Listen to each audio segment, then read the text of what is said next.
সরকারি কর্মচারীদের জন্য যে নতুন আইনটি পাশ করা হয়েছে, সে আইনটি সম্পূর্ণরূপে কালো আইন এবং কি অযৌক্তিক। এই আইনে প্রতিনিয়ত হয়রানির শিকার হবে নিরীহ কর্মচারীরা। এই আইনে প্রতিনিয়ত নির্যাতিত হবে আমাদের বোনেরা। এই আইনে কিছু অসাধু কর্মকর্তার স্বার্থ হাসিল হবে। আপনারা জানেন, সরকারি প্রত্যেকটা দপ্তরে দপ্তরে, আমি বলবো না সবাই, কিছু সংখ্যক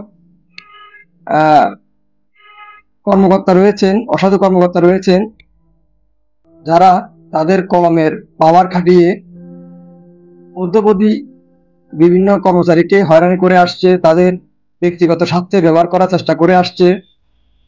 অনেকে তাদের ব্যক্তিগত আক্রোশের শিকার হয়েছে, অনেকে রক্ষা পেয়েছে। কিন্তু বর্তমানে যে আইনটি পাশ করা হয়েছে, এতে আর কেউ রক্ষা পাবে না।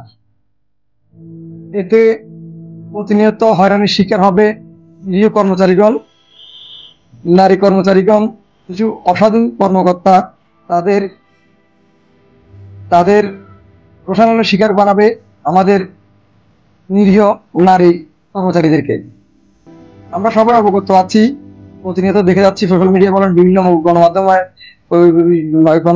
কর্মীদের মাধ্যমে বা বিভিন্ন পত্র পত্রিকা আমরা দেখে আসছি, বিভিন্ন দপ্তরে দপ্তরে কর্মকর্তার যে আপনার নির্যাতনের শিকার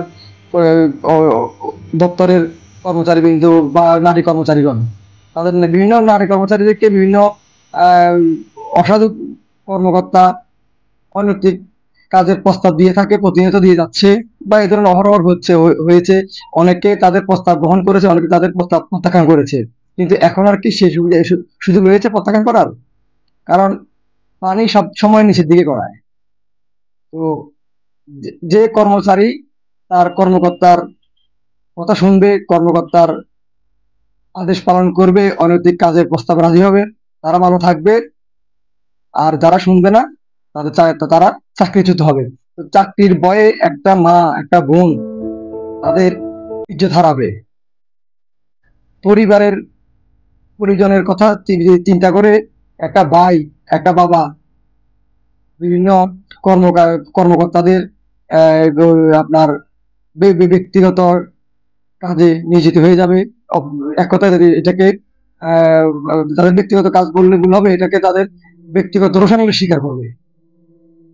তো আমরা দেখে আসছি, বিভিন্ন কর্মকর্তা বিভিন্ন কর্মচারীদেরকে তাদের বাসা বাড়ির কাজে নিয়োজিত করতে চায়, যেটা সম্পূর্ণ আইন পরিপন্থী। এখন কি আর সেই যে ধরনের প্রস্তাব থেকে কোনো নিরীহ কর্মচারী রক্ষা হবে? কর্মকর্তারা কর্মচারীদেরকে যেমন যেমন চাইবে তেমন ব্যবহার করবে, যা মন চাইবে তাই তাই বলবে, যেভাবে চাইবে সেভাবে কাজ করতে বাধ্য করবে, বাধ্য না হলে তাদেরকে চাকরিচ্যুত করবে। তো এই আইনটি কি এই যে সম্পূর্ণ অযৌক্তিক নয়? এটা কি সম্পূর্ণ কালো আইন নয়? এটা সম্পূর্ণ কর্মকর্তাদেরকে একচেটিয়া ক্ষমতা দেওয়া হয়েছে, কর্মচারীদেরকে তাদের জুতার মতো ব্যবহার করার জন্য। আমি আমাদের মাননীয় প্রধান উপদেষ্টা, আপনি নোবেল বিজয়ী, আপনার দৃষ্টি আকর্ষণ করব, আপনি একটু চিন্তা করে দেখেন, কর্মচারীদের কি কোনো বাক স্বাধীনতা রয়েছে? আর কর্মচারীদের কি কোনো কিছু বলার, প্রতিবাদ করার স্বাধীনতা রয়েছে? আপনি কি আপনার এই আইনের কারণে কর্মচারীদের প্রতিনিয়ত তার কর্মক্ষেত্রে অবহেলিত হবে, কর্মক্ষেত্রে আপনার হেয় হবে, এবং কি অনেকে রোষানলের শিকার হবে? আমি আমাদের মাননীয় প্রধান উপদেষ্টার দৃষ্টি আকর্ষণ করে অনুরোধ করছি, আপনি আমাদের এই বিষয়টি বিবেচনা করে সরকারি কর্মচারী আইনকে নতুন করে সংশোধন করে সুন্দর একটি আইন পাশ করুন, যাতে করে কর্মকর্তারা নিজ নিজ কর্মস্থলে যেমন সুন্দর পরিবেশ চাকরি করতে পারে, তেমনি কর্মচারীরা যেন নিজ নিজ দপ্তরে, নিজ নিজ কর্মক্ষেত্রে সুন্দর পরিবেশে তাদের যে কর্মজীবন অতিবাহিত করতে পারে। অন্যথায় আপনার অনেক মা বোন নির্যাতনের শিকার হবে, নিপীড়নের শিকার হবে, অনেক নিরীহ ভাই তাই যে বিভিন্ন কর্মকর্তাদের রোষানলের শিকার হবে, চাকরি হারাবে, তাদের পরিবার পরিজন নিয়ে পথে পথে পথে জড়াবে।